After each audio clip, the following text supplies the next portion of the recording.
নমস্কাৰ মানুহ সকলোৱে ভালে আছে কি খবৰ সকলোৱে আশা কৰোঁ ভালেই আছে আজি মানে নতুন ঘৰ সম্পূৰ্ণ আমাৰ মানে সৰুকৈ প্ৰতিভা এখন পাতিছে তাতে ভকত আহিছে সকলো আৰু ভিডিঅ'টো শেষলৈকে চাব লাইক কৰিব চেনেলটো ছাবস্ক্ৰাইব কৰিব কমেণ্ট কৰিব আৰু ভিডিঅ'টো লাষ্টলৈকে চাওক ব'লক এতিয়া আৰম্ভ কৰোঁ ভিডিঅ'টো ৰাতিপুৱা ধুনীয়াকৈ থৈ দিছে চাওক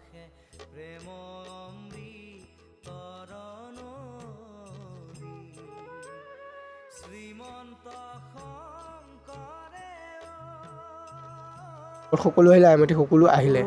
মনে তোমাকে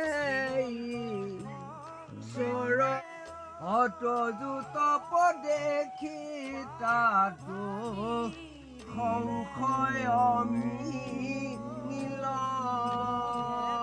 সকলোৱে খাই লৈছে ভকতসকলে ধুনীয়াকৈ খাইছে আমিতো সকলো খাইছে আৰু ভিডিঅ'টো শেষলৈকে চাব লাইক কৰিব চেনেল ছাবস্ক্ৰাইব কৰিব কমেণ্ট কৰিব এতিয়া মই প্ৰসাদ এটা খাই লৈছোঁ চাওক ভিডিঅ'টো ইমানে বাই বাই